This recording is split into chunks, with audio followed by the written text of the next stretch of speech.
10 grand and Walt put up 10 grand. And I had two cashier's check, mine and Walt's, there on Saturday morning at the State University of New York at Newport. And there had been a tremendous amount of discussion in the student newspaper in the weeks leading up to that. So, and as everyone knows, Walt had tried for 30 years and not been able to get a debater. So I was really hyped and hoping with double the money that we would really be able to get something going. And I had been wolfing and bragging for several weeks on the university campus and had the sheet there ready for somebody to sign. And then for nobody to show up, boy, I was livid. I'm saying, you do all this talking and stuff outside of the ring, but when somebody wants to engage you, you won't even show up. I mean, man, I was fighting, man.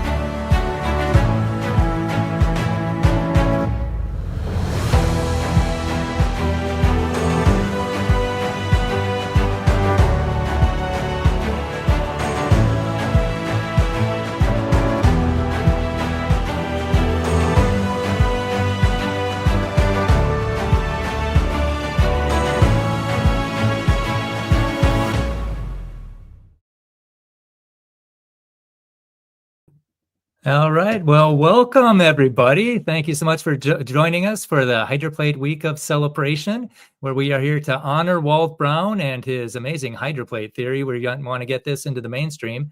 And our thoughts and prayers go out to Walt's family. He went home to be with Jesus on September 27th, and he was 88 years old. And so he did about as much as he could do with his life, as far as all the study and the family man and the military man and the teaching at the academy. Just an amazing man, and all the study and all the research that he did. We want to make sure that doesn't fall by the wayside. What we want to do is help get the hydroplate theory into the next generation, because this is an amazing theory. Some people may not know what it's about. I was on there was a podcast. Ken Ham was on the Creation Today podcast, and I chatted some questions in there, like, what do you think of the accurate HPT predictions? And somebody commented and asked, well, is HPT a new form of AI like ChatGPT? And I said, no, it's the hydroplate theory, and it logically explains 25 major features on Earth and in the solar system, and it makes some astoundingly accurate predictions. And it's also being validated by NASA discoveries. And for more information, go into the Brian Nickel YouTube channel. So somebody learned about the hydroplate theory. And that's what we really want to do this week. We want to get this into the next generation, so all this information just doesn't fade into history. And and who's going to do it? Well, it's not going to be the secular scientists. They don't want this there. And it's not even going to be the creation scientists. They seem to want nothing to do with the hydroplate theory for whatever reason, and the creation organizations too. So this has to be a grassroots movement. So we need you, and we need everybody. Everybody, someone can't do everything, but everybody can do something. So I just encourage you to share these links. They're on the Hydroplate Week of Celebration YouTube channel. There's some promos there that you could share with your friends and invite them to come to this week of celebration and see what God does with those seeds that you plant. And remember, that's what happened to me. 21 years ago, my cousin Carol, she sent me a copy of this video called The Age of the Earth, and it changed my life. I'd never heard that fossils were a sign of a flood. I had never heard that evolution was based on lies, and it changed my life. And I encourage you to plant seeds out there. Just open the door to creation, and maybe somebody will kick it down, because there's a battle going around here, and there's a battle raging all around us. There's a battle between God's truth and Satan's lies, and the ground zero for that battle is creation versus evolution. And we've got a theory that makes accurate predictions, and we've got to get it into the mainstream. And another way you can impact the younger generation is do your Christmas shopping. Give them some hydroplate merchandise. And you can find that at hydroplate.org. There's a store, and also rsr.org. There's a store. And invest your money in God's kingdom instead of man's kingdom. And so that's what we like to do. And we also want to give people an opportunity to think. And, the government schools don't do that. They give people a blind chance perspective of the past. That's the Big Bang and evolution, and that's all that's allowed. And so it's like, thinking your computer came together by chance. That'd be absurd, right? Well, how much more absurd to think your bodies got together that way? And yet that's all that's allowed in the government schools. And so as Christians, we should have a higher standard than that. If there are multiple theories out there, that we should present them so people can think. There's the catastrophic plate tectonics, and there's also the hydroplate theory for the flood. And I suggest that the creation museums put them both in their museums and let people see the strengths and weaknesses of each theory. And then I'd also like to submit that, submit the hydroplate protocol. Before your theory is presented, you present all the accurate predictions you have and what your current predictions are. And if it's a biblical theory, put your biblical support that distinguishes that from other theories. Because the hydroplate, it knocks the ball out of the park on all three of those areas. And you might be thinking, well, why isn't this being discussed more? Why isn't this in the creation museums? Well, you're going to have to tune in tomorrow night at 9:05 Eastern. Pastor Kevin Lea is going to explain the story behind the story.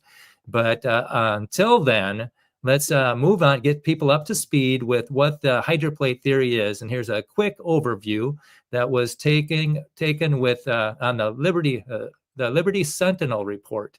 So enjoy this.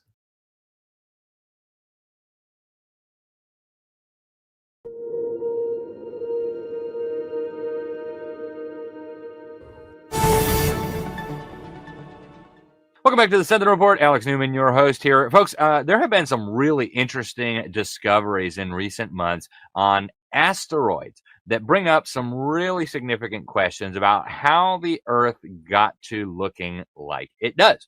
Now, I'm sure most of you learned in your government indoctrination public schools, and I learned when I was in school, not in government school, but still in indoctrination camp, that there was plate tectonics, whatever. And I had no reason to doubt that.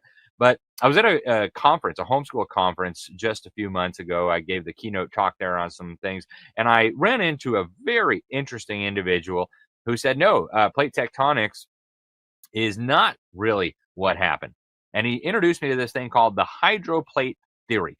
And it was so fascinating. I watched a few videos about it, and, I don't know enough to know whether it's correct or not, but I know enough to know that this ought to be heard. In fact, this, to me at least, makes just as much sense, if not more, as the plate tectonics theory, and it seems to be pretty in line with the evidence and with what the Bible teaches. Our guest today to discuss all this is Brian Lauer. He's a biblical creation researcher. He's given talks on creation and freedom talks from Minnesota to Florida at churches, schools, colleges, conferences. You can find some of those talks on the Solidify Your Faith YouTube channel, and then the ones that would otherwise be censored are over at Revival of Truth channel on Rumble. Brian, welcome to the program. Thank you so much for joining us today. And it's such a pleasure. And I appreciate the microphone to get all these different ideas out there. So great job. I appreciate it a lot. Thank you, Brian. I appreciate you trying to sound the alarm about this. I think a lot of Christians just say, well, that's secondary, and I'm just worried about Jesus. And, I understand that thinking. But I do think also that we as Christians have an obligation to try to understand things from a scriptural point of view, from a scientific point of view. And I don't believe those two are in conflict with each other. I know you don't either. Brian, let's start with these discoveries that were made on the asteroids. You mentioned the serpentine that lend credence to this hydroplate theory. Talk about these discoveries and why that's relevant to this discussion. Yeah, an asteroid Bennu, they found serpentine, and that basically, they imagine this watery planet that was going through space that exploded. And the serpentine, and they even show the map of the mid-oceanic ridge, which is a key component in the hydroplate, because that's where we say the water shot up from. And they said that it formed there, and they imagine a watery planet. And then there's a little clip. I was on Real Science Radio, and Doug Williams says, what you've just seen here is a victim of the government education system. They won't even consider that comet or that asteroid came from Earth. And there's been accurate predictions with the hydroplate theory. They predicted they'd find rounded boulders in comets and asteroids, and Comet 67P validated that. And then they also said that asteroids would be flying rock piles. and loosely held together, and that's what they are. And NASA was wrong both times. Kevin Lea is an expert on this, and we're going to be giving a Hydroplate seminar on Standing for Truth. So if anybody wants more detail, that's on YouTube, Standing for Truth. It's a theory that makes accurate predictions. NASA discoveries are validating it, and yet it's being kicked to the curb by evolutionists and creationists alike. And I'm trying to bring it into the mainstream so we can destroy the Big Bang once and for all. Yeah, let's get into this, Brian. So the theory that we all learned was that over millions or billions, soon it'll be trillions of years, the continents slowly moved away from each other, and that's how the planet ended up looking like it does.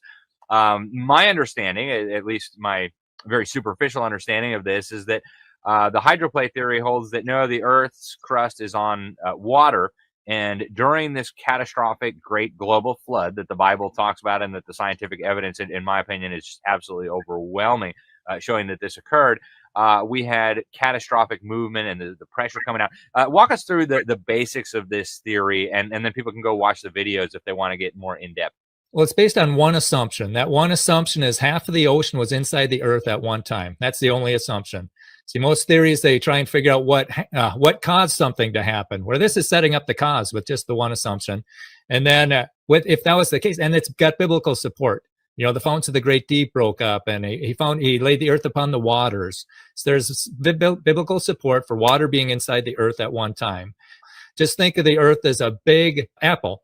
The skin is 60 miles thick, made of granite, and then there's a layer of water underneath that. And then you throw the moon in there, and that's going to stretch and compress the crust. See, right now, back then, the crust wasn't broken into plates like it is today. It was just the crust. And as it stretches and compresses every, twice a day with the tides and stuff, it's going to generate heat. That heat goes into the water. The water gets hotter and hotter and hotter. It wants to boil, but it can't, and then because there's no room to expand. And then at 705 degrees and 3,200 psi, it becomes supercritical water, where it's not really water and it's not really steam, but whatever it is, it dissolves things like crazy.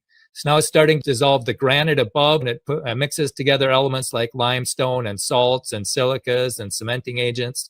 And then eventually, fast forward, the crust gets so weak that it splits in two directions at one time. That's what happened when the fountains of the Great Deep broke up. There's a crack in the crust. It goes in two directions all around the earth and then comes back together like a seam on the baseball. And then it rains for 40 days and 40 nights as the water gushes out of there. It's a fountain. And people say, well, if that would have happened, wouldn't it have left a mark on the earth? And that it did. That's the mid-oceanic ridge. In the middle of the ocean, it's the mid-oceanic ridge. That's a mountain range, 46,000 miles long.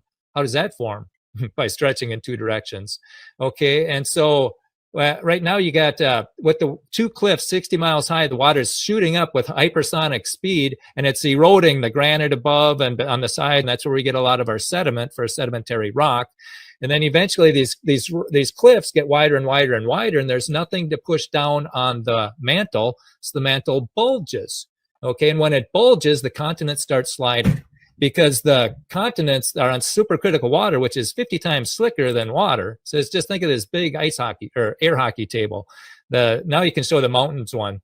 The North America and South America are sliding, then Africa and Europe are sliding, then they buckle up when they meet resistance, and that's how we get the Rockies and the Andes, which are pretty much parallel to the mid-Atlantic ridge. Okay, and so now you got mountains, which are a big mass on a small base. They sink in, and then the plateaus, if something sinks in, something has to rise up, and that's the plateaus. That's another mystery for them.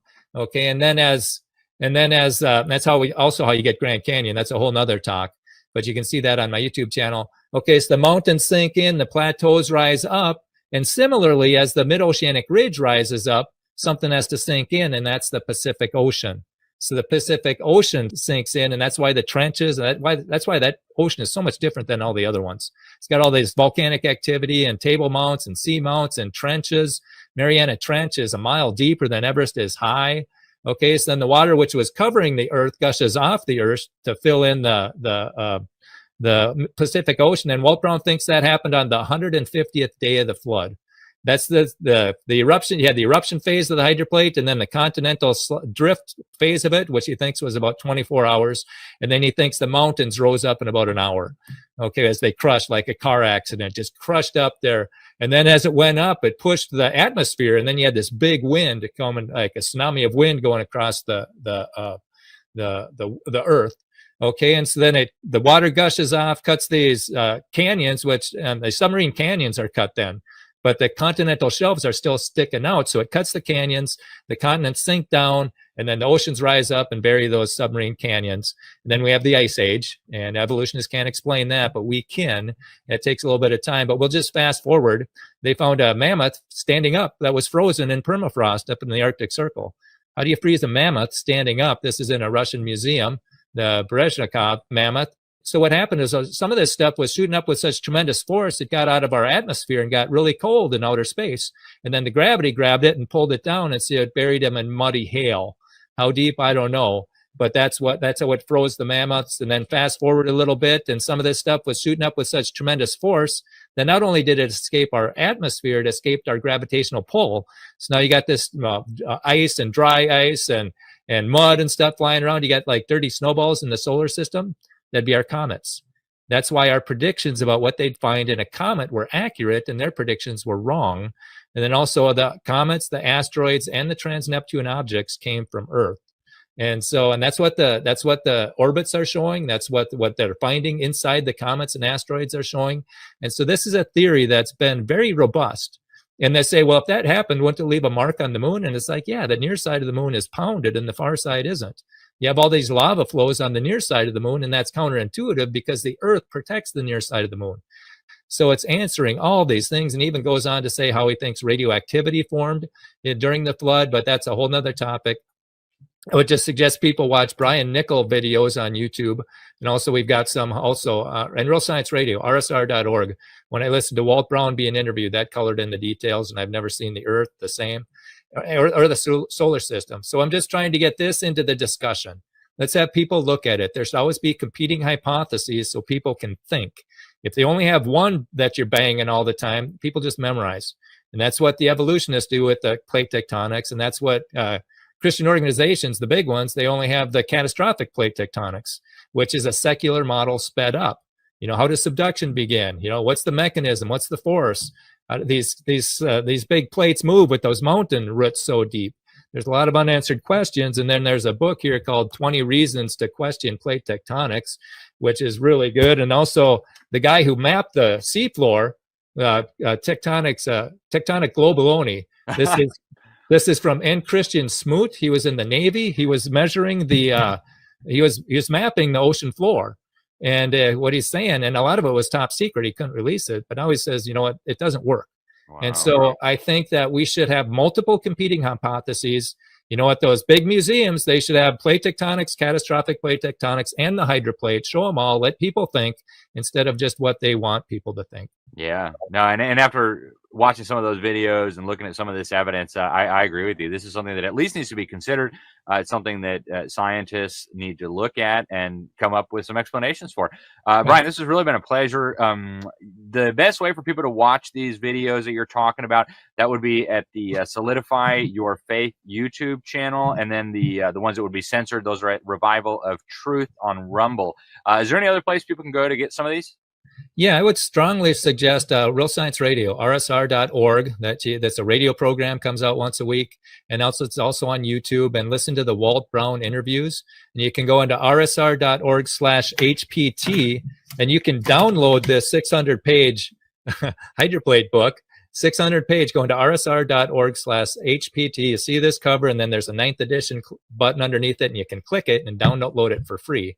And that's a good site. And then also there's so much on that website alone, like the objections to the theory and the answers to the theory.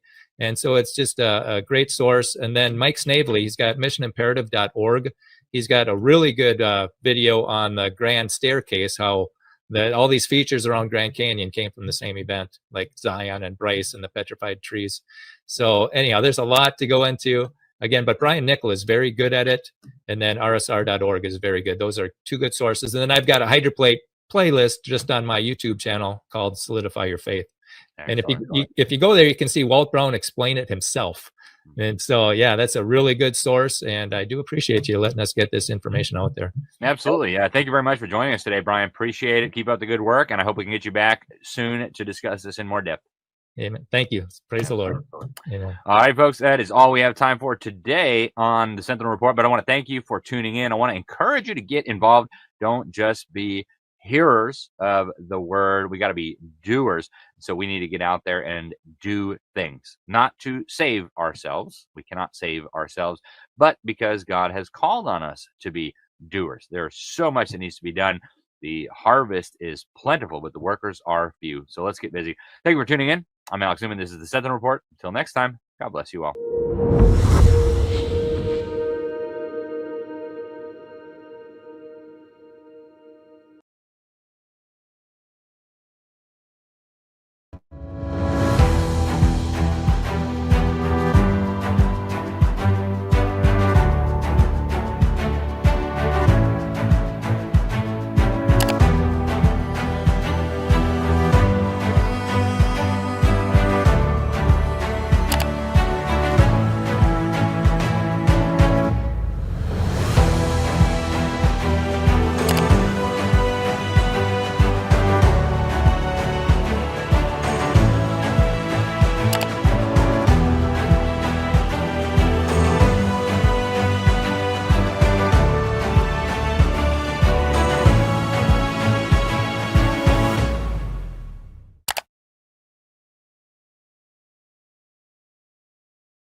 Okay, well, welcome everybody to the Hydroplate Week of Celebration. We are so blessed to have Dr. Major Coleman here.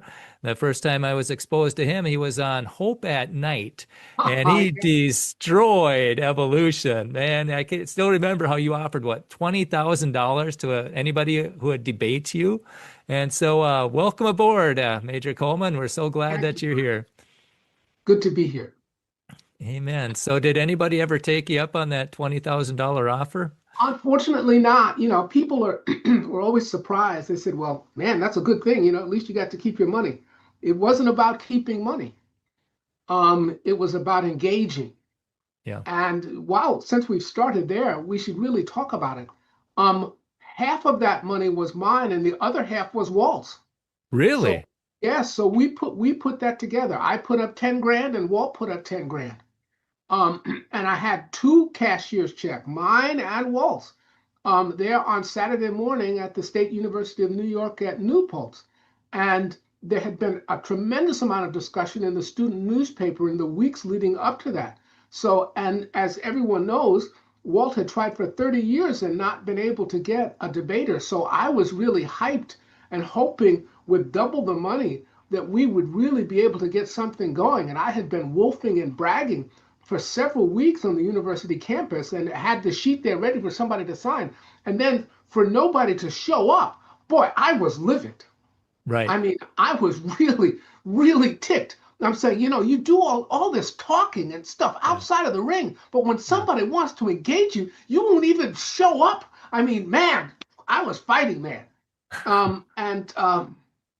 It was the weeks after that, at the university campus, people would stop me and ask me, they say, what happened to the 20 grand? And I'm saying, I went home with it in my pocket. Really? What would have they had to do to get the 20 grand? They'd have to step up to... All they had to do, Brian, was to sign. Well, now, wait a minute. Let's first of all, you have to qualify. That is, you have to have a PhD in a natural or physical science. Okay. So I had plenty of people, high school science teachers who wanted, just wanted some money. And I'm saying, look, no, that's not adequate. Really, to understand what was going on, we're really saying, look, I'm putting my name and my reputation on the line. Are you willing to do the same thing? Exactly. And that we could, and we had an evolutionary studies department on campus, and the State University of New York has a statewide evolutionary studies department. So I figured with that kind of depth, certainly we would find someone with the courage to come forward. I'm saying, am I that scary? I mean, is it that? I mean, really? What is your educational background? As long as we're on that, I am a lawyer by training. I have a JD. I have a PhD in political science and a doctor of juridical science in jurisprudence, that is the science of law. So my educational background is social science and law. It's And the however, scientists were afraid of you. The scientists who knew the science didn't and want to I talk to said, you. look, you've got, and I tried to tell them, look, who am I? Exactly. You know, who am I? Yeah. Surely with all, geology, biology, chemistry, Right. astrophysics, all of you together, surely you would be able to actually crush me, and I would be so devastated. Can you Yeah. imagine how I would feel for that to happen in public? All of my students would say, boy, Major, that, I mean, really, they just mopped the floor with you. I mean, believe me, I would never come forward again. Look, I'm gonna have Well, to it's be honest. pretty telling that they don't step up to the microphone. That their Look, silence speaks volumes. look, the evolutionary studies department, they didn't get to be in evolutionary studies by being stupid. All right, is they know, of course, I've been on campus for a long time. They know that I'm a fierce debater. That is, Yeah. and all the science isn't going to help you once you get into the ring. That is, Yeah. my job is to destroy you and to laugh about it. That's my That- job is to, yeah, that's my job. But I of course I didn't want to show that face because I really wanted to get someone to sign. Um, Praise the Lord for people like you, Major. I Hold their feet to the fire, put them in uncomfortable positions and let's see well, what they do.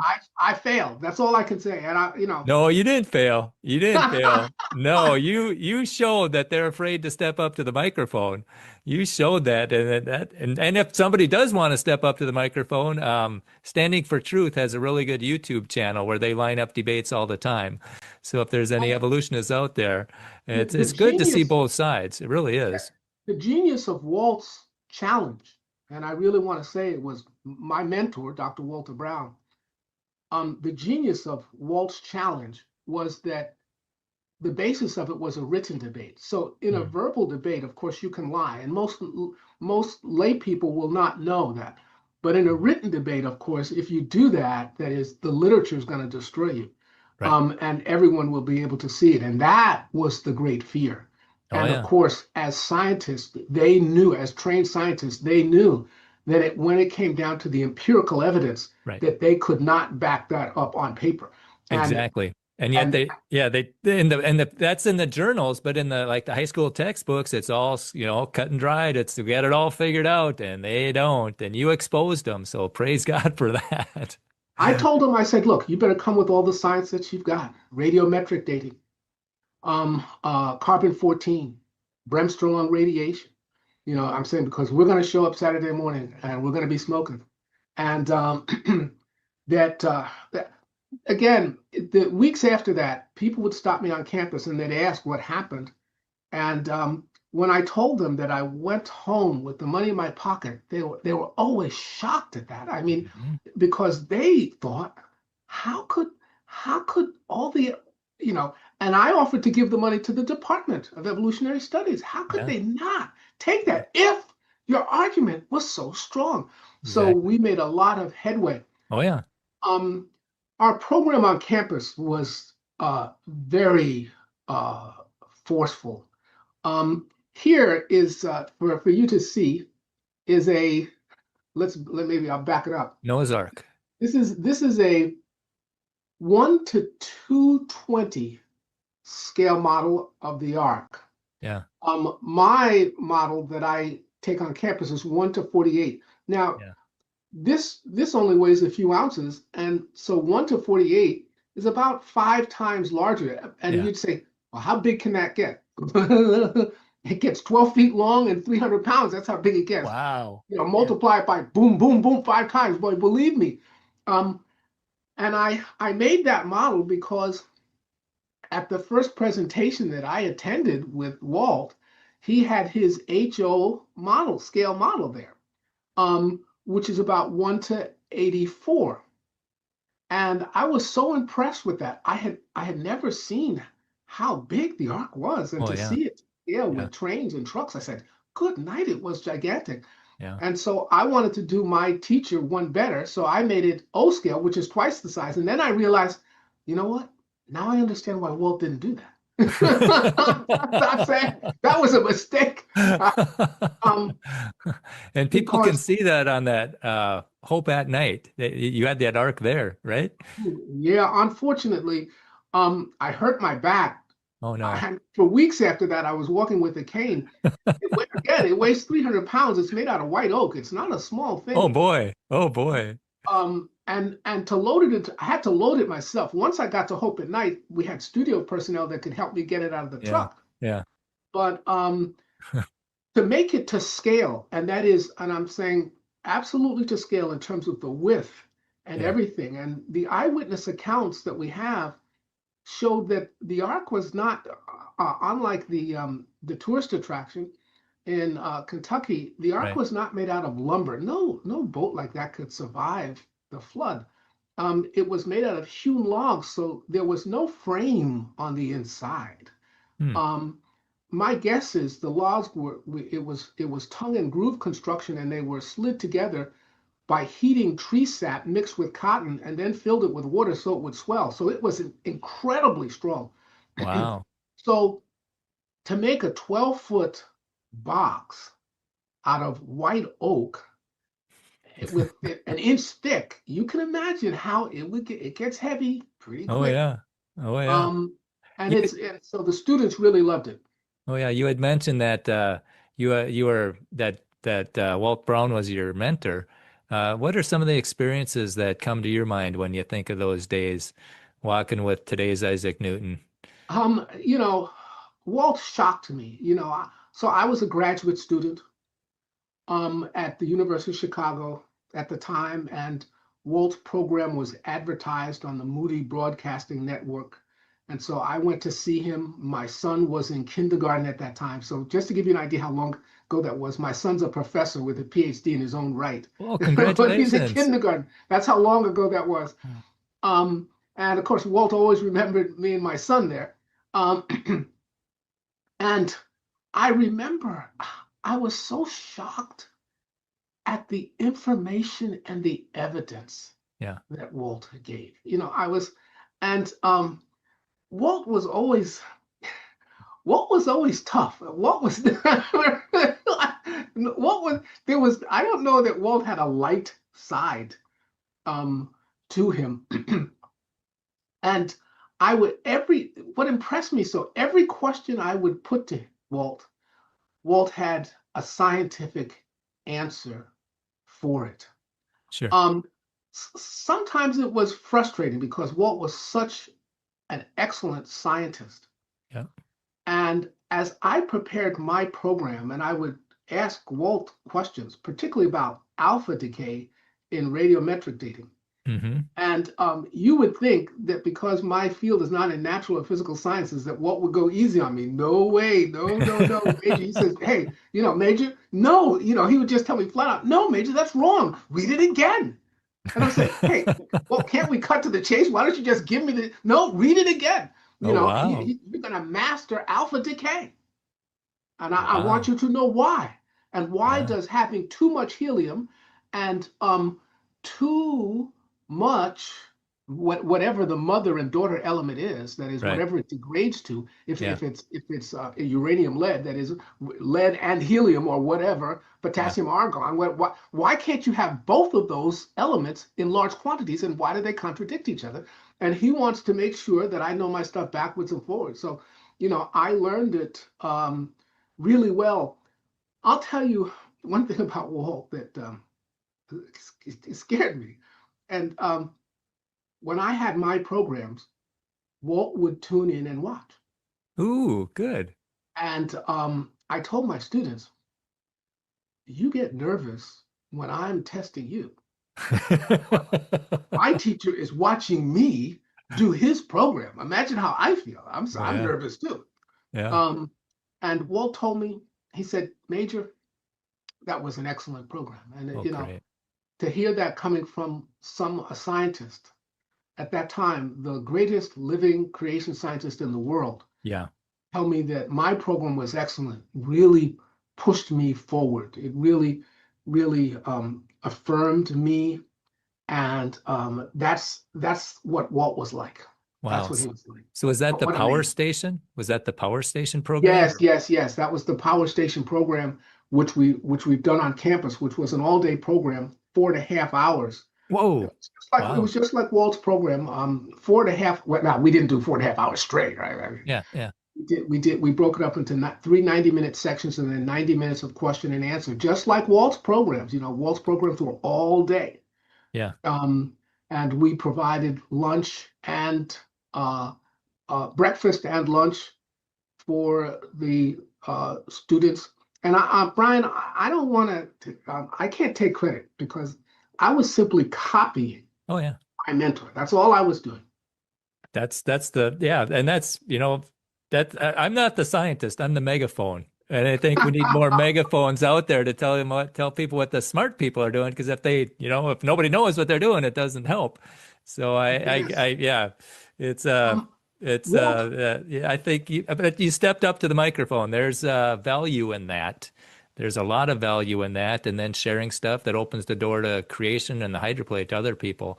I think there's a lot of value in that. So thank you for studying and for being able to do all those, the power station. Now, is that the powerstation.org or power station? that's right. That's powerstation.org. We will be, besides Hope Channel, that is, I've been on Hope Channel twice and in the Bahamas. I'm in Miami right now, but next year I'm I'm originally from New York, and Miami is strange to me. I still can't, for a long time, I kept thinking, what are those palm trees doing here?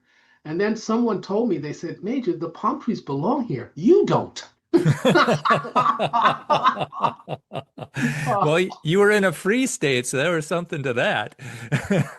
Yeah, Miami is strange, but next year we'll be doing our program again in Durham, North Carolina, where I recently left. So we'll be having a program, and we'll make sure that you know about it. And it will be, I'm going to tell you right now, it's going to be a tribute to Walt and to Hydroplate theory, which is just fabulous. Walt did me a great service by telling me how he got started, and that was really good. That he he's driving across. He's at the Air Force Academy, and he's driving across Kansas. Yeah, where the Air Force? It's in Colorado, isn't it? Yeah.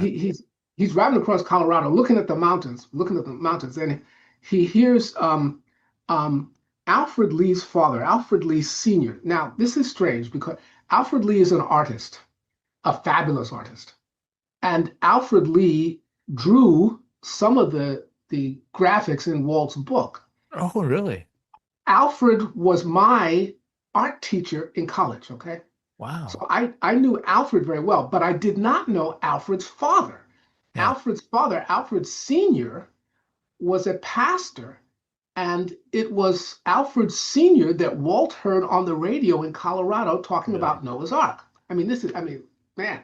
Sure. And so I said, so when Walt was telling me that, I'm saying, well, I know Alfred very well. He's an artist. He said, well, his dad.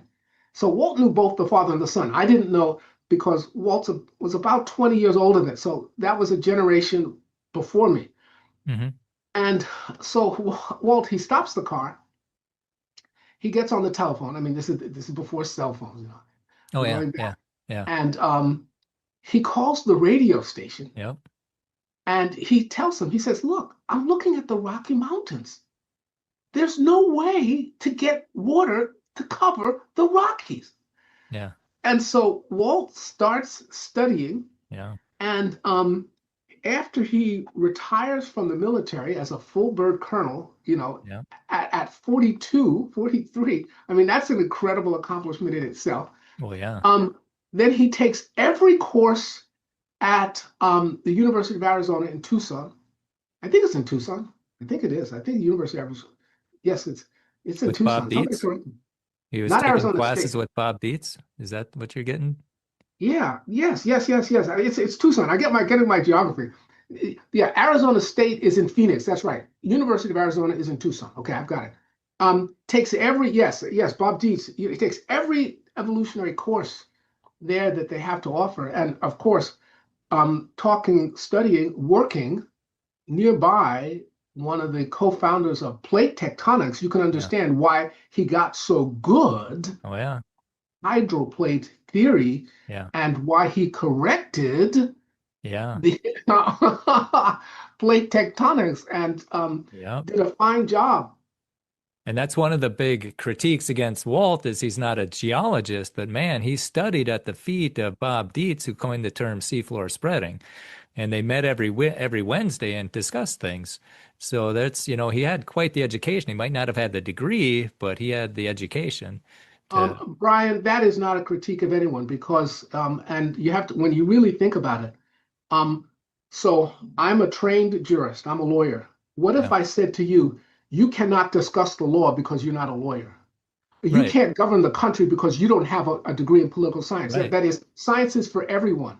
That is, the job of the scientist is to teach people how to use yeah, science, not to tell them what to think. oh So yeah, it's a very elitist right, view. That is, I'm a political scientist. I don't have to have a degree in natural science. Science is not just about natural or physical sciences. It can be about social sciences. It's the sure, scientific method.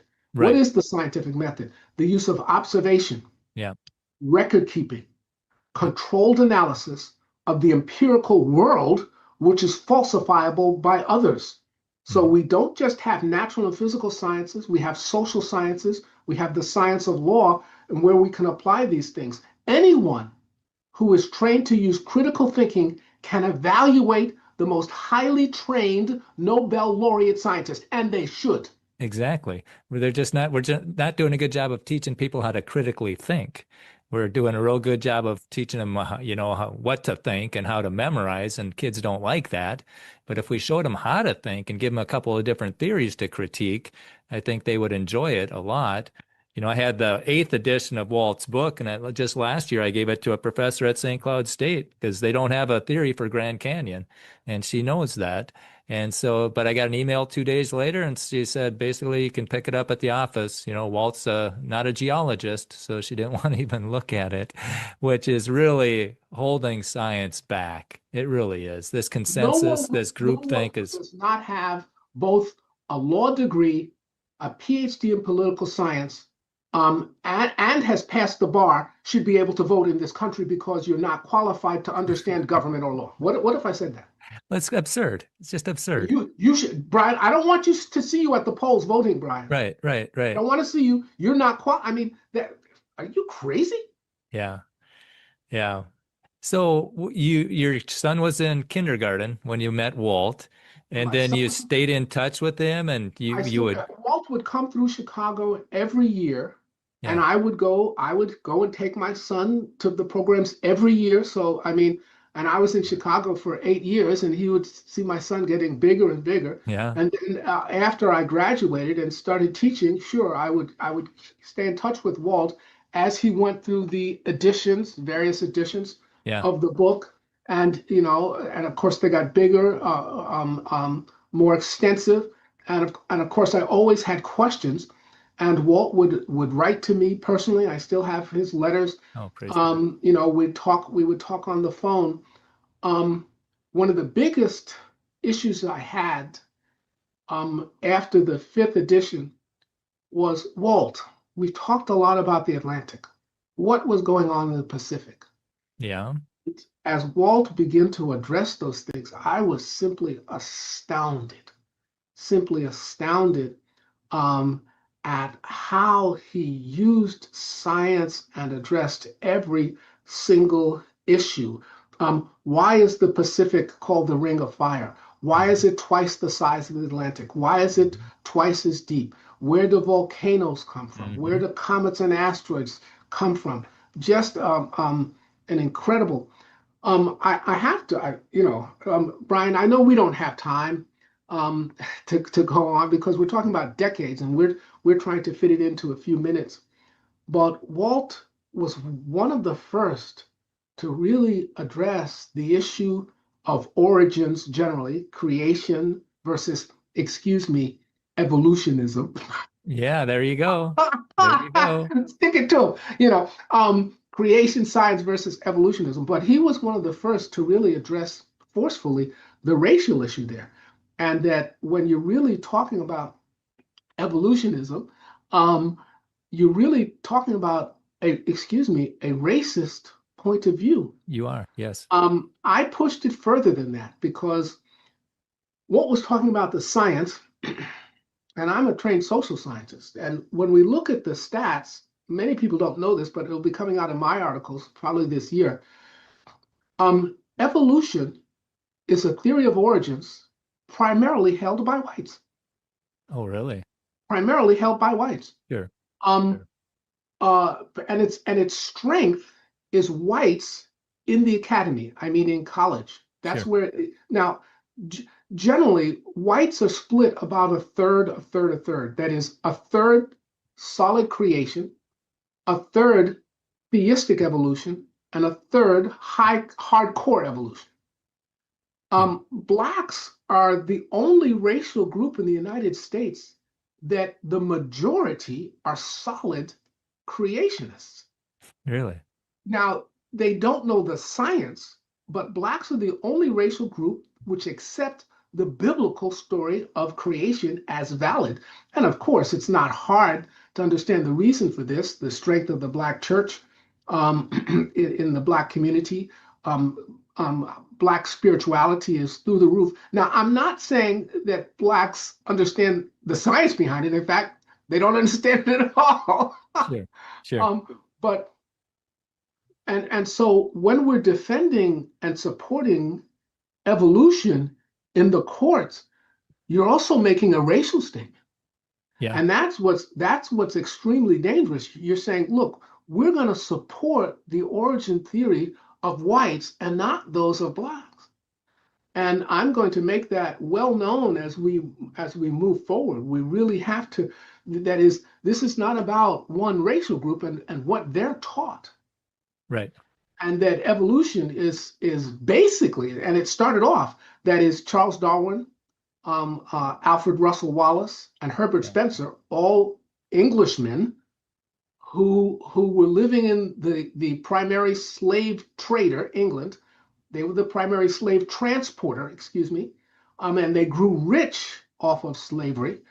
And all of them had anti-Black views. Well, no doubt.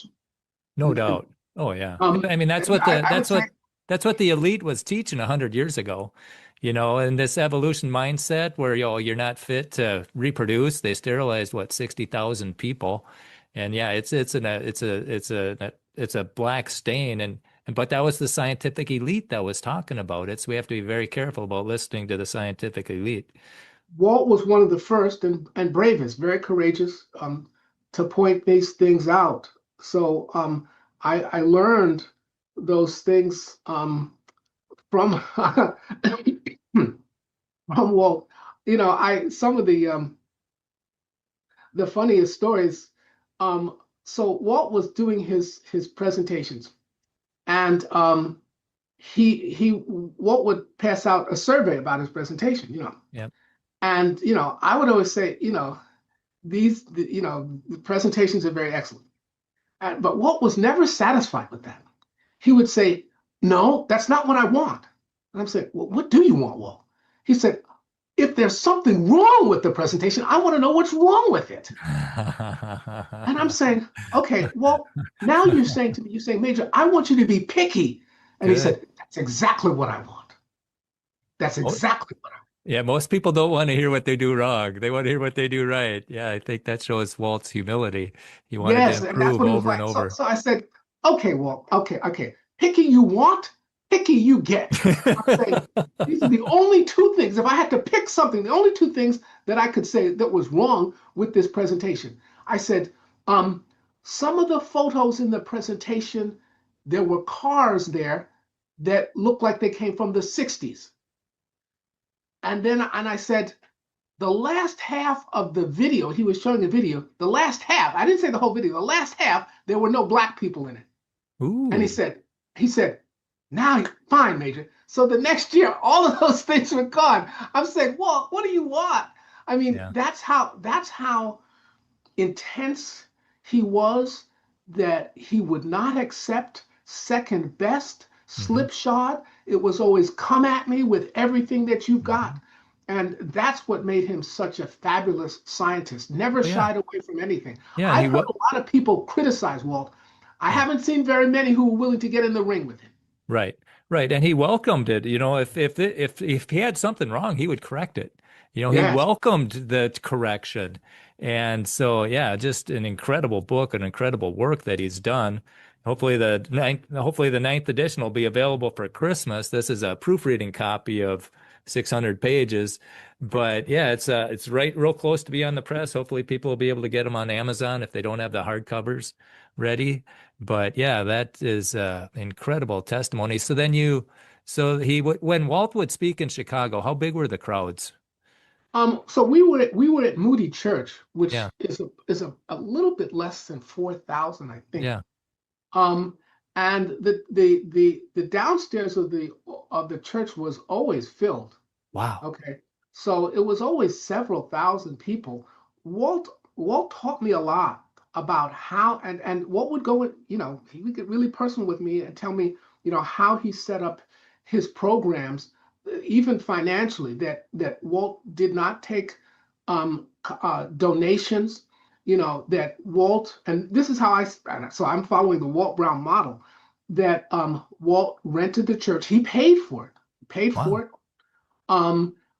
Then he would ask the church leaders if they wanted a debate. They were responsible for finding an evolutionary scientist who was willing to debate. Walt paid the standard honorarium to that scientist.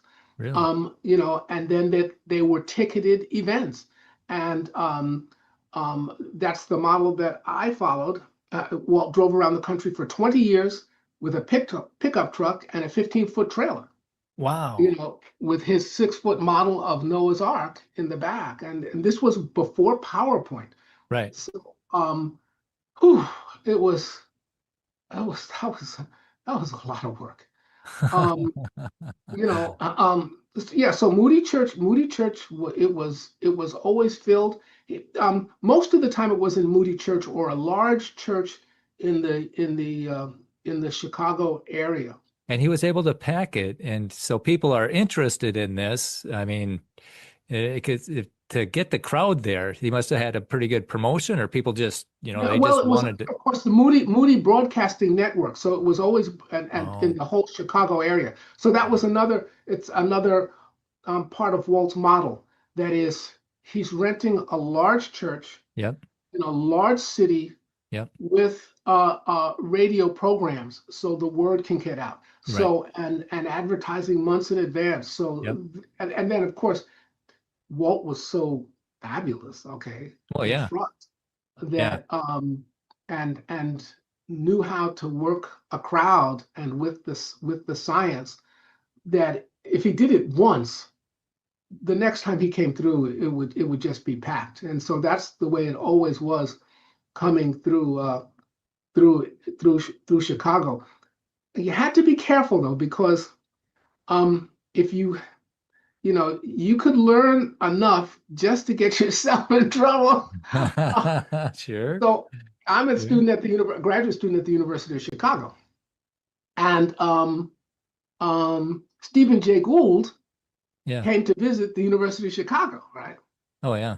And I'm a Walt Brown student, and so I don't back up from anybody, not even Stephen Jay Gould. Yeah. So I go to the lecture and I challenged Gould, and I'm saying, have you read Dr. Walter Brown and hydroplate theory?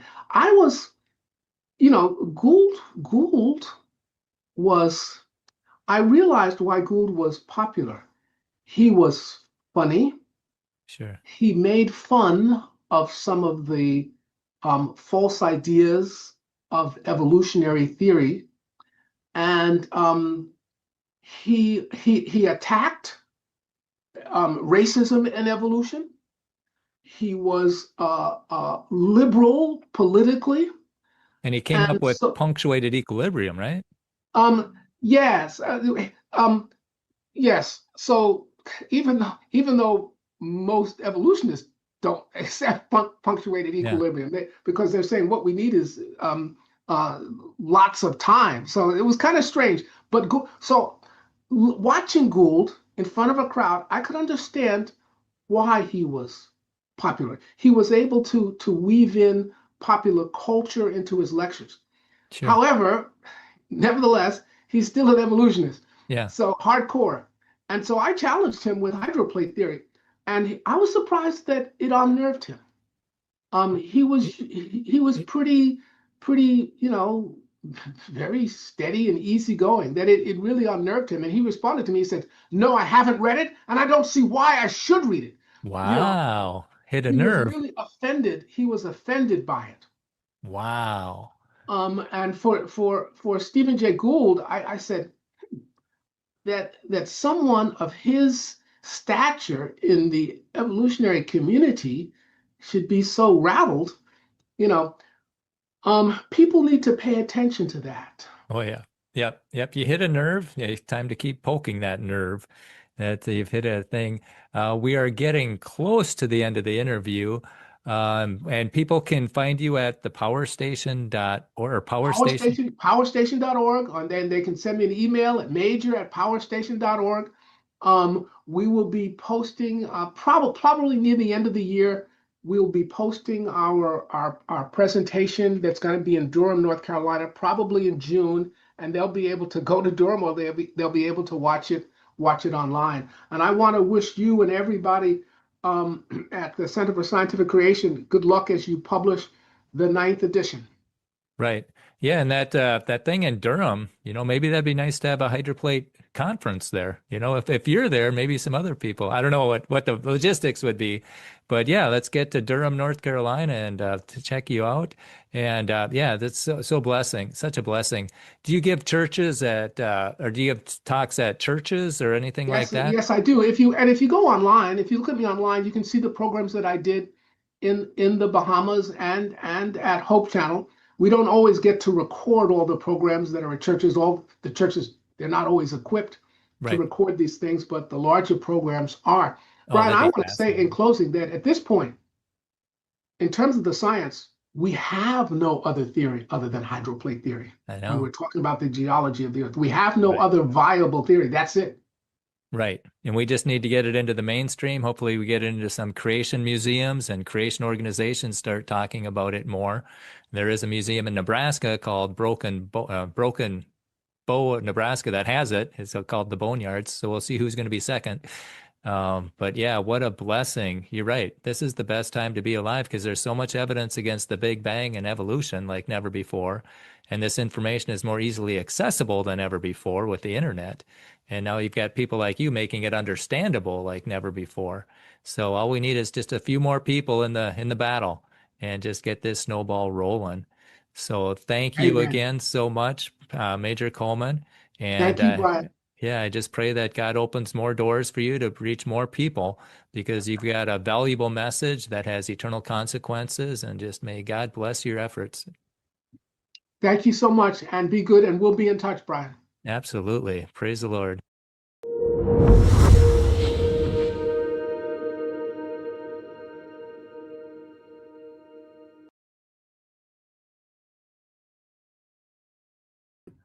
All right. Well, wasn't that fun? Yeah, I really enjoyed that interview. And that interview is available right now on the YouTube channel. And for some reason, it's not showing up under the playlist. But if you click the playlist, let me just share my screen with you for just a second. Yeah, we got a little bit of time. Let's see. We're going to share screen. And let's see, share screen, the whole screen. And there we go. And we'll just show you how you can get that. Let's see, we're going to let that into the, oh, here we go. We're going to allow it in. And we are going to go into the Hydroplate channel. So as you notice, we're live here, and this is the week of celebration. It should show up here, but it doesn't.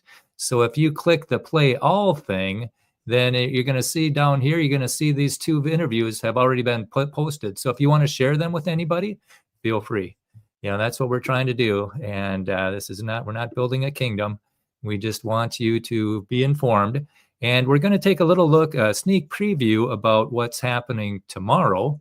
Let's see here. We're going to do right here. This is a promo for tomorrow, which you can look for. Let's see, I'll take that. A shout out to Randy Galusa, the current CEO Amen. of Yes. Institute for Creation Research, because he invited me to present comets and asteroids from the hydroplate theory perspective at their headquarters in Dallas. Oh, He's yeah. an ICR, and he paid for all of his employees, Yeah. all the scientists there on staff to Yep. sit in the room. And he started out by saying, we're here today to correct an injustice. That's Yep. what he said. Oh, he did. Praise He the said, Lord. this is to fix an injustice. Yep. Dr. Brown's theory has been completely censored. I'm not quoting, might not Oh, be yeah. quoting exactly here. But he's been censored, and we talk around here about, hydroplate theory people say this, and hydroplate theory people Yep. say that. And we're going to fix that we're going to let them talk. Amen. We're going to listen.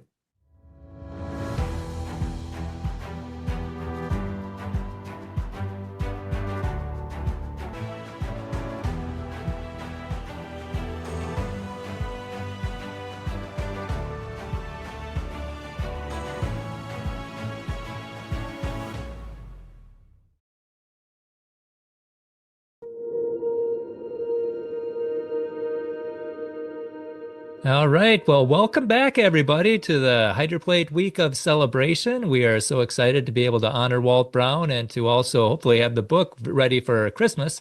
Those would be excellent gifts. And we are honored to have Dr. Matthew Welborn here tonight.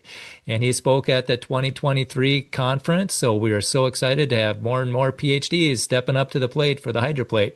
So welcome aboard, Matt. We're glad to have you here. Well, thank you. I appreciate it, Brian. Thanks for having me today. Oh, no problem. No problem. Now, where did you get to your PhD? Where was that?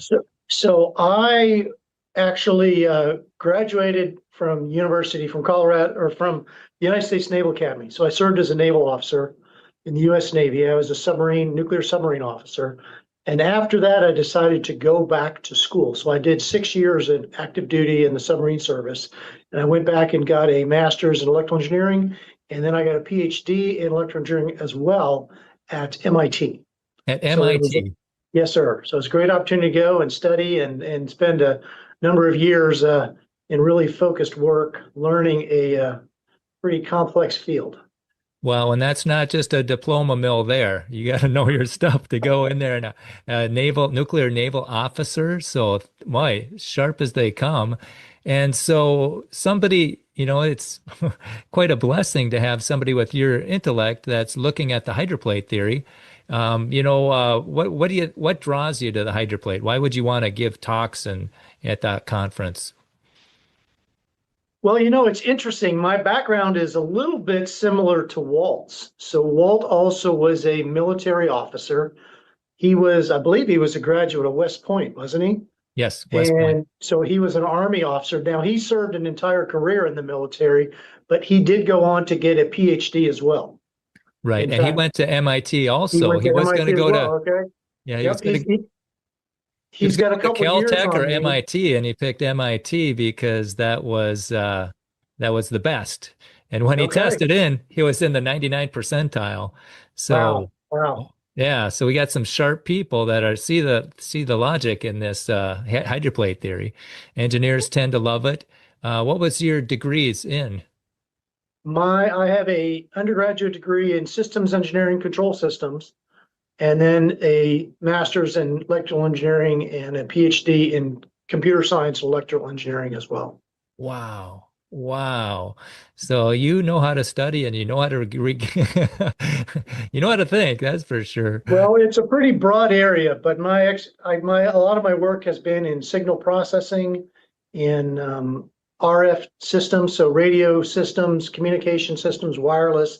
So I've worked in a number of different fields, but I like to think of us as people that look for the patterns in the noise. That's what I spent a lot of my career doing, try to figure out what is buried out there in all the data as we sift through it and understand what's inside of it. And with Walt Brown's, it's such an all-encompassing theory with all that data and all these mysteries that he's able to tie it together in one theory. What a blessing is that? What was that if you had to pick one thing that says, I think the hydroplate is accurate because of, what would you say? What do you think goes to the top? Oh gosh, just picking one thing. Well, I became a Christian in my 20s, and up to that point, I would say I was a believer in evolution. I thought that science had all the answers and they had things figured out from a secular perspective.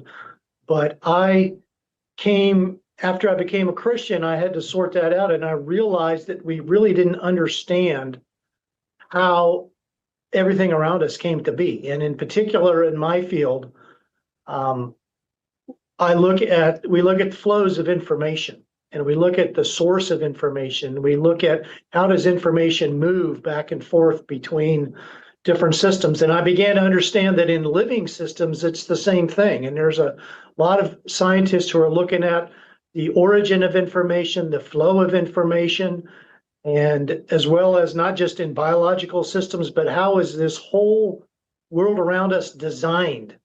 And so I think Walt kind of pulled together a lot of different things in his theory.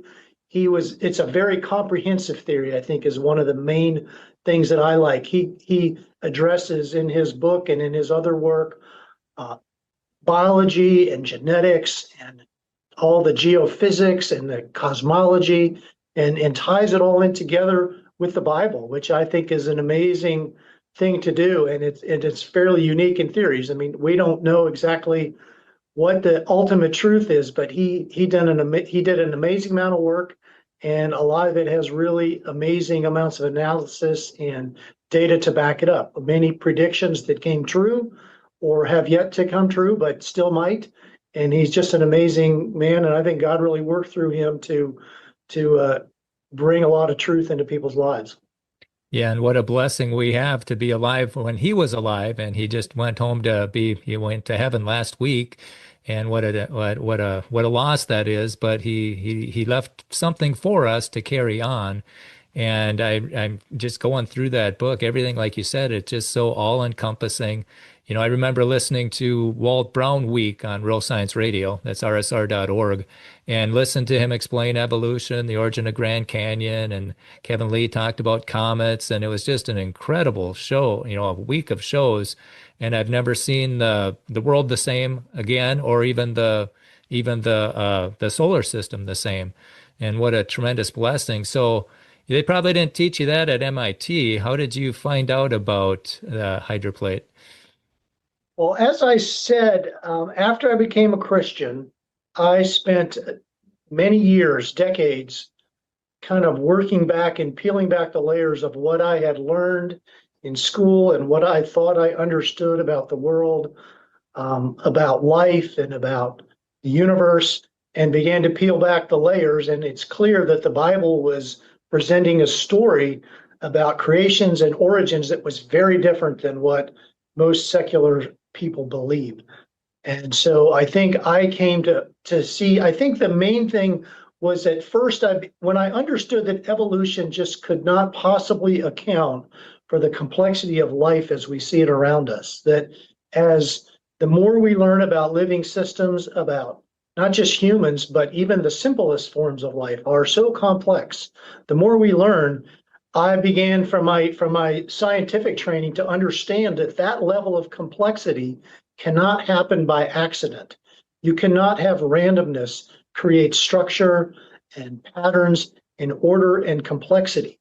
And really, that was one of the linchpins in the whole secular worldview, that if you take away evolution and say evolution can't happen, then you began to understand that the whole reasons for the belief in long ages of time and millions and billions of years, a lot of that was created in order to allow room for some kind of naturalistic origin story to begin to take place, both of living systems on the Earth itself, our solar system, the universe that we see out around us.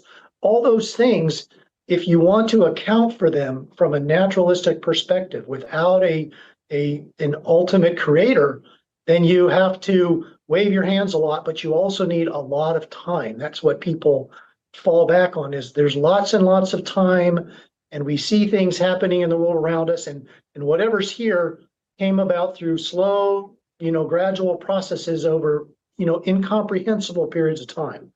But like I said, the linchpin was once I realized evolution could not possibly be true, then I peeled back the layers and said, well, that means that the universe and life and our planet and our home here could all have been created in a very short period of time, just like the Bible teaches. And I began to see how all those things come together and reinforce each other. Oh, yeah. Yeah. And I know I talk to college students and they say, with all this time and all these planets, it's just going to happen, And so I'll ask them, well, do you think that your dryer, when you go get your clothes out, do you think you're going to go there sometime and it's going to be all folded up and the socks are going to be paired together? It's just going to happen, they're infinite probability. But there's people that have gone down that same path and they've come to the catastrophic plate tectonics flood model. But you've come across, you're supporting the hydroplate flood model, and it's kind of difficult when I speak and I ask who's heard of the hydroplate. It's very rare, it's maybe 10% of the people. So how did God bring that theory across your path so you could notice that? Well, I originally began to read about some of the advocates of a biblical creation through many books that were written maybe in the last 50 years or so. So scientific creationism was fairly new. There were a number of different theories that people had, the gap theory, the canopy theory, things like that, where they were trying to fit what they saw with things that the Bible said. But I think one of the things that I began to, I think I had understood that something like that must be true. And certainly I think we could also say that God could create everything just the way that we see it. But because he's all powerful and all knowing.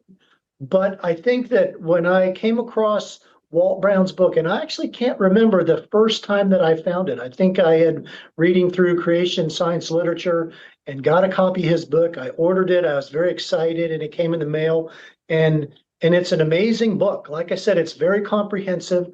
And he laid out at the beginning all of the issues that he saw with scientific theories about the origin of life, about the origin of our planet and our solar system and the universe. And then he went through step by step and created related his model that was quite different than the canopy theory, right? Canopy theory said there was the origin of rain for the flood and water for the flood was some reservoir of water high up in the air, but I think it's been rejected, right? People began to understand that. But I think Walt Brown had this vision, this revelation to him, and I think it was divinely inspired, that the water was just what the Bible said. The Bible talks about the fountains of the deep, and that's one of the big differentiators with hydroplate theory, is that the source of water that the Bible talked about was vast amounts of water underneath the surface of the earth.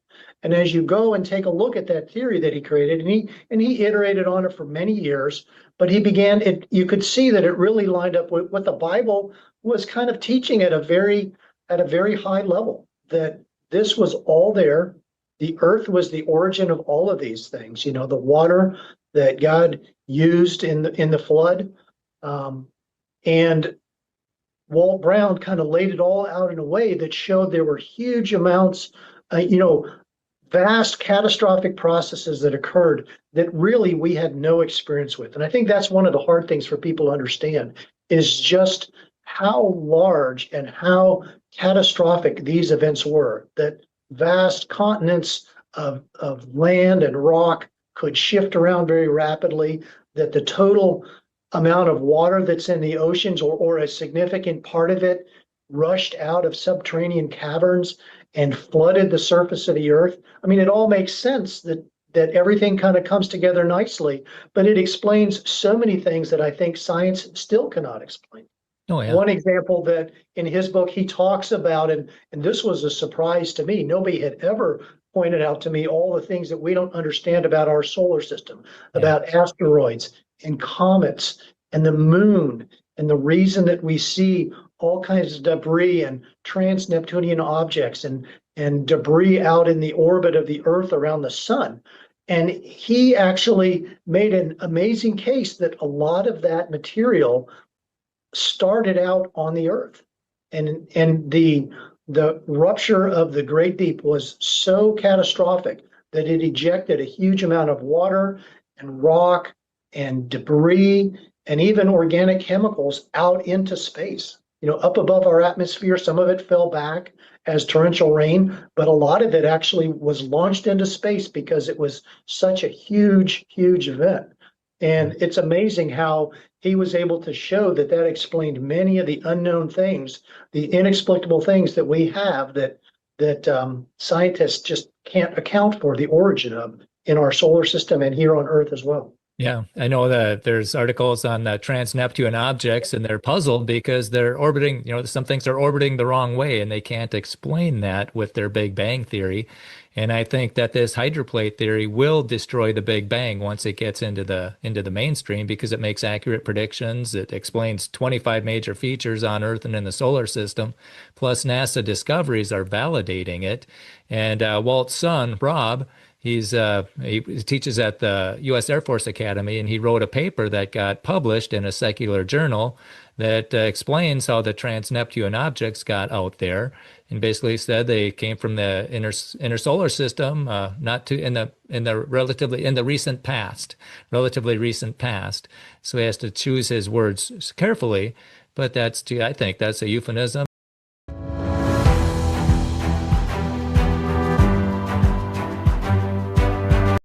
6,000 years ago, Sure. and it's really a shame that people have to be careful about what they say. And I think he's tenured now, so he's fine. But other places you could lose your job. Jerry Bergman, he's written 3 volumes of books on this, where people, they could lose the job if they kick the sacred cow of Big Bang and evolution.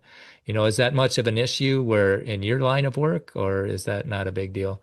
So I am a practicing engineer still. So I work on research efforts that are about using the principles of physics and magnetism and mathematics and everything and information theory to design systems for our customers. So it tends to be fairly focused. We are not really out there investigating, natural parts of the world or things like that. That's what I do in my spare time as a hobby, right? Is to read up and understand more about how our universe behaves and how it operates, and also, listen and think about how God could have created it. Oh, yeah. So it doesn't really impact my work. I've published many papers, but they don't really touch on, it doesn't come to be that you have to endorse one origin story over another in order to publish in these technical fields. Right, because in your field it has to work. It's applied science. That's It right. needs to work, and it's not. That's and right. that's what science should be. What's observable and testable. And it bothers me that they're teaching a blind chance perspective in our government schools. And not only that, they're using errors. There's false information to get the kids to believe that. And so and like Walt Brown, he said that every student should do an origins project. They look at the evidence, and then they look and try and figure out what's the best explanation for the fossils and the layers of rock and the DNA and the solar system. And then they come to their own conclusion, and whatever they decide isn't what matters. It's, can they articulate it? Can they argue the point logically? And that would teach them how to think critically. And that's what we need. We need more thinkers. And I like what Walt Brown, I'm trying to get the hydroplate protocol going. Before you present your theory, present your predictions and your accurate predictions and biblical scripture. Before you say anything, we want to know, how accurate are you? What biblical support do you have? And what accurate predictions are there? So we're trying to blaze the trail there.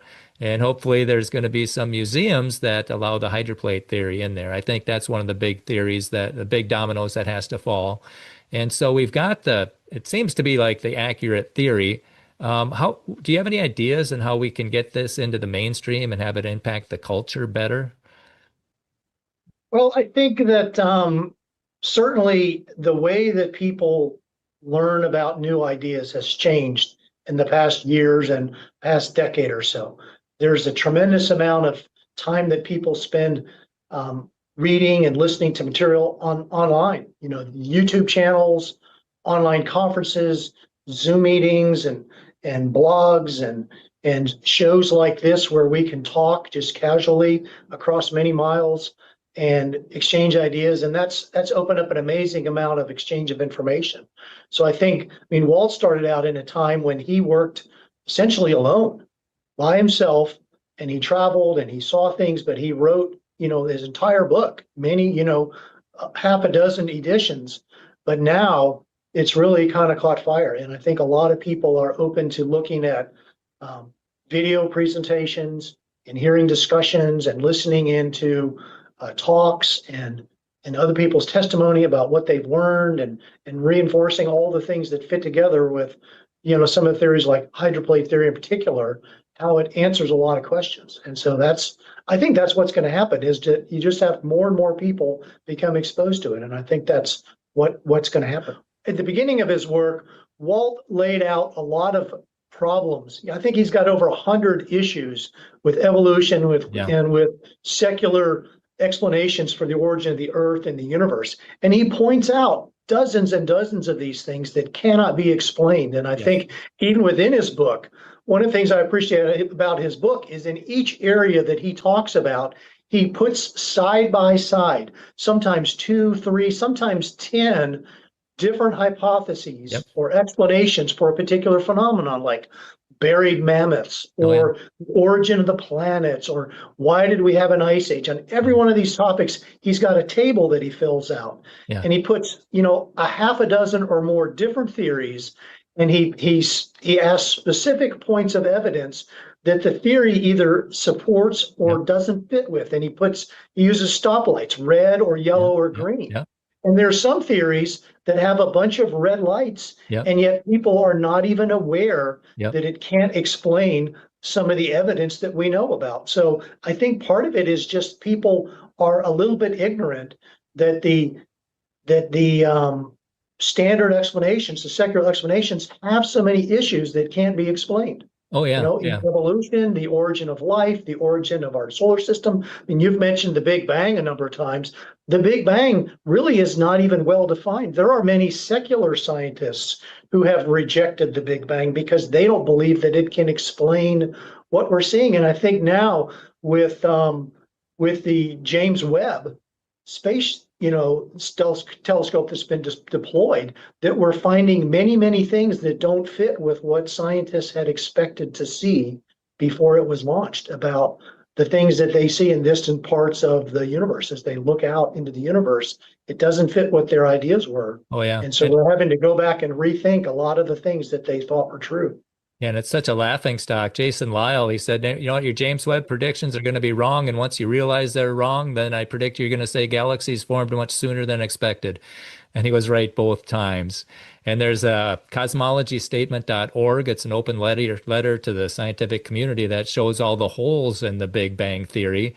But then it goes on and says, but all the funding goes for Big Bangers. So you just get this self-perpetuating theory, because that's where all the funding goes. And then the other thing and we were talking about this, the descentfromdarwin.org. There's over 1,200 PhD scientists who doubt Darwinian evolution. And I think kids should be taught that fact when they're learning about evolution. And then, some people, I gave the 9th edition. This is the prototype. It's a proofreading copy. And I gave that to, last year, I gave it to a professor at St. Cloud State, and she emailed me 2 days later, and she said, just pick it up at the office. I don't want to know it, because Walt's not a geologist. And it's like, but Walt took geology classes from Dr. Bob Dietz. He's one of the key plate tectonic guys out there. He's the guy who coined the term seafloor spreading. And not only did he take classes with him, he met with him every Wednesday for a couple hours, and they discussed things. And one time, Walt asked him where all the limestone came from, because limestone releases carbon dioxide. And it's like, and then Bob Dietz says, beats the blank out of me. So there's an amazing number of issues like that Walt covers in his book that I had no idea. And I'm not a professional geologist either. And I think, and Walt's not claiming to be. But what he does do is he has read the literature. He has talked to experts, as you said. He spent a large amount of time with experts. but he also was widely trained in many different fields. Yes. And he's asking questions. He is a layman, but I don't think it's true that geologists are the only people that can talk about geology, for example. Well, right? exactly. Sometimes the breakthroughs come from people who are outside of the groupthink. I think Sure. John Wooden said, when everybody thinks the same, nobody thinks. Sometimes you need an outsider, like Ignaz Semmelweis. He figured out you should wash your hands after doing autopsies, and what a radical idea that was. But he was ridiculed because it was outside the consensus. And so Well, we I have think many people that are scientists are so specialized in their fields today. If they're a evolutionary biologist or if they're a geologist, they don't really understand the relationships and what the issues are in the other fields oh and yeah, how they're related and how they call into question, things. If the Earth's not really old, then an evolutionist should reevaluate that, or a geologist should take a look at that and reevaluate the things that they're saying in a different way. And I think many of them do. But I think we're so specialized that it's very difficult for a person to understand such a wide range of different fields and how there are issues that are in many of them that draw into question all of this whole comprehensive explanations about where we came from and how the universe originated. right. And I think that was Walt's superpower, if you will. He was so knowledgeable on so many different areas, from, radioactivity to chemistry to astronomy, just so well read. And so sharp too. I mean, a lot of that stuff just goes way over my head, but he's able to condense it into an understandable form. But then he's got all the sources for it too, all these amazing, all these scientific journals that he's sourced. And so it's such a blessing that he's done all that work. And that's one of the things that motivates me. I want to make sure that this hydroplate theory gets into the next generation, because I think Walt Brown was today's Isaac Newton. He just understood so many things, and I would hate to see that fade into history. And so we're doing whatever we can. And hopefully this week of celebration, where the book's available, where people can get it for online and for Christmas. But yeah, we're getting close to almost out of time. I do appreciate all the making time in your busy schedule. Are there any closing comments you'd like to say before we take off? Like I said, I appreciate your work in celebrating Walt. I think part of it is to acknowledge, all the work that he did. And as you said, even though Walt passed away recently, I'm excited to see that there's a whole community of people that I've gotten to know over the last several years that you've connected with. And we've been at some of these events together, and I think celebrating Walt and his life and all of his work. And I think it's fantastic that this new edition is going to come out, because if somebody has read one of the earlier editions, the 9th edition is just amazing. I've read the PDF. I think the PDF itself is twice the size of the 8th edition book, which is one of the ones that I had. So there's a huge amount of additional information. And I was a nuclear engineer, so I appreciate all the new material on radioactivity. Oh yeah. These are amazing evidences that nobody else can even account for. Nobody else has even thought about them. And it's amazing to see. So I just encourage people to take a look, plan on spending, you could spend the rest of your life understanding how God created this universe and this earth around us. And it's just amazing to see. So glory to God for what he's done, for how he has opened people's eyes to see that. And I think it also shows us that we were not just the earth and the universe and this planet and human life, but each one of us was created in an amazing way, that we're not here by accident. And I think that when people come to realize they have a creator and each one of us was made in an amazing way, I think people will see their place in the universe and their relationship with God in a whole different light. So I'm thankful that this whole study of creation science has changed so many people's lives and opened their eyes to what the reality of this world is and where they fit into it. So I think God will use it in mighty ways. So I appreciate your work and others that are working in this area as well. And that's really the motivation for all of this. There's going to be an eternity, and the people are either going to be with God or without, they're in heaven or hell. And a lot of people are believing the Big Bang and evolution is fact, and they reject the Bible. And if they reject Jesus Christ, they'll end up in hell. And this is a good way to help people see that, the Bible and science go hand in hand. There's no opposition. And you had mentioned the 9th edition. If people are interested in getting that PDF, you can go into rsr.org/HPT. That's rsr.org/HPT. And then you see this book, and underneath the book, it'll say 9th edition, and you can click on that.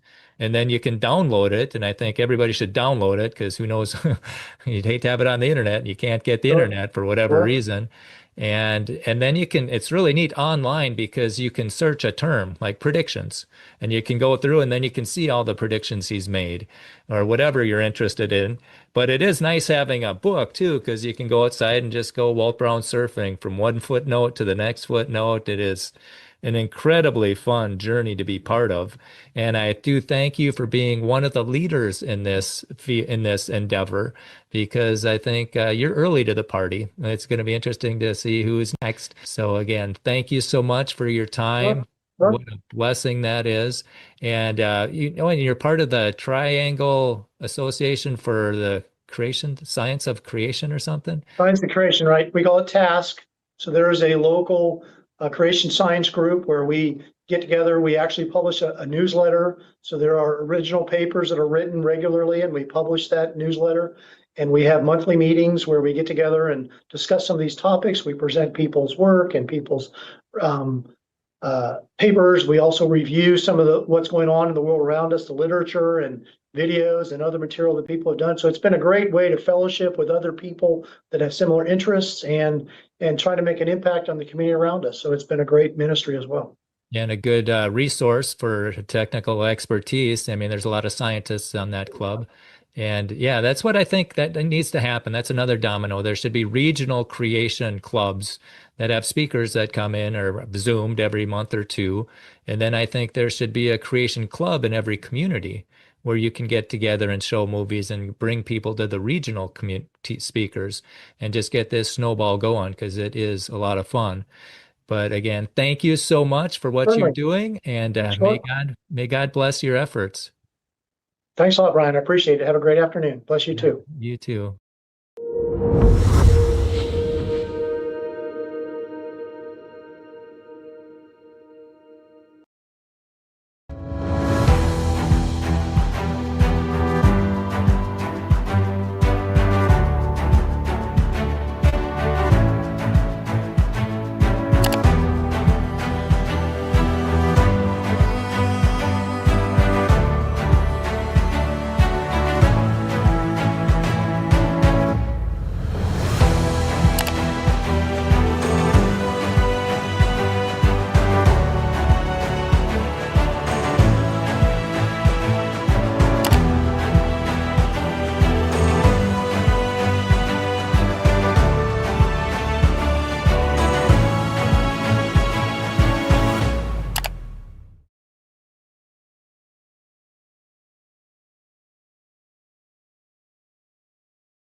Well, that was a lot of fun. Thank you for sticking through here. And there was a merchandise there promo. I encourage people to download the 9th edition PDF, and I'll show you how to do that in just a few seconds. And then you can put it in a cup that you get from Real Science Radio. We'll show you where to get that too. This one says, never underestimate the power of supercritical water. So it can be a conversation starter at work. And this one says, it sounds crazy until you look at the evidence. That's a quote by Walt Brown. And these are the coffee mugs that are available at hydroplate.org. You go into that store, and then you can hit the merchandise button. And there's also shirts. You can get NASA scientists work for Walt Brown. And on the back, it's got a lot of these unanswered questions, like asteroids with moons and peanut-shaped asteroids and earthquakes on the moon. And the oldest Earth rock was on the moon. And so, yeah, that's some stuff that to get and this one's long sleeve. And you get this one here's got a whole bunch of the stuff that Walt Brown had got right. So that's what we're trying to make your Christmas shopping easy, so you don't have to stand in line. And we give you opportunity to support God's kingdom. And let's just show you I'll share my screen and show you some of the pages where you can get more Hydroplate information. So I'm going to add this to the screen. I am going to show you, let's see, we'll go into, this is rsr.org/HPT. This has so much resources here, and it just goes on, and interviews and answers to questions. It's just, This you could spend probably a month just on this one website alone, rsr.org/HPT. It's incredible. And here's the biblical support right here. The Hydroplate's got them all, and the other ones hardly have any. So you can play with that. That's rsr.org/HPT. And Real Science Radio, they also have a YouTube channel with, I don't know, must be hundreds of videos. And they also have a Rumble channel with, guess how many? 2 videos. Mine's one of them because it got censored on YouTube. So if you want to see what YouTube doesn't want you to know, you can go into Rumble, Real Science Radio. And then this is my YouTube channel, or YouTube webpage. It's solidifyyourfaith.weebly.com. Weebly. And my brother asked me, what does that mean? I said, it means I'm cheap. Saves me hundreds of dollars a year because that's a free website. And you can play around with that. And then Brian Nickel has an excellent Hydroplate channel. He is just incredible how he can animate it, and it makes it very understandable. He's got the best Grand Canyon video out there, so you can understand that. This is hydroplate.org, and we're just going to jump into the store for now. You can click this button, store, and here's your merchandise. You got these books, you got these videos, highly recommended. Grand Canyon, Puzzle on the Plateau, The Horrors of the Flood. Those are from Mike Snavely. You can order them there, and then you can do this this merchandise one, and I suggest click purchase right away, because then it goes into the stuff that you can get for Christmas. And this is a way to get the Hydroplate theory into the next generation and also support the cause. And on this website, it also has hydroplate.org. It also has a donate button, or you can donate and specify it if you want to be it, if you want it to go for Hydroplate projects. And then what do we have here? This is hpt.rsr.org. Okay, hpt.rsr.org. And this is where you could download the PDF. You just go to this PDF thing. And this is, let's see, is it going to be the 9th edition, the brand new one? Let's see what cover it's got. Let's see. It looks like it still might be the prototype. They may not have the new one up yet, but this is still good. And I would encourage getting this one anyway, because there's some things in this book that will not be in the other books. Okay, so those are some websites you can go through, and we will remove this, and we will put me back up. And yeah, and let's start talking about tomorrow. Tomorrow is probably the most important night of the week, or at least the most important speaker from my perspective. And again, Fred Williams, we foreshadowed that before. Fred Williams, he said that, let's see, he said that there, if you remember that commercial that I showed before, he said that Randy Galuza invited him to speak, and he started out to say, this is to correct an injustice. There has been an injustice done to Walt Brown. And I encourage you to tune in tomorrow night at 8:05. And the schedule is listed underneath most of these videos. And we encourage you to share the videos, because again, this is a grassroots movement, and the secular scientists aren't doing it. The creation scientists aren't doing it. So we need you to get this theory into your circle of influence. And so hopefully you enjoyed tonight. And hopefully we shall see you tomorrow at 8 o'clock Eastern time. And with that, I am just going to leave you some commercials. This has been such a tremendous blessing. Have a good evening.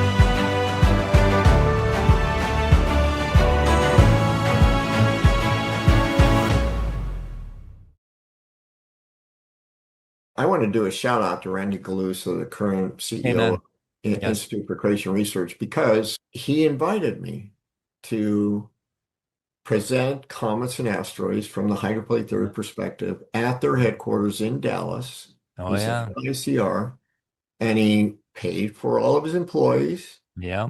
all the scientists there on staff to Yep. sit in the room. And he started out by saying, we're here today to correct an injustice. That's Yep. what he said. Oh, he did. Praise He the said, Lord. this is to fix an injustice. Yep. Dr. Brown's theory has been completely censored. I'm not quoting, might not Oh, be yeah. quoting exactly here. But he's been censored, and we talk around here about, hydroplate theory people say this, and hydroplate theory people say that. And we're going to fix that we're going to let them talk. Amen. We're going to listen.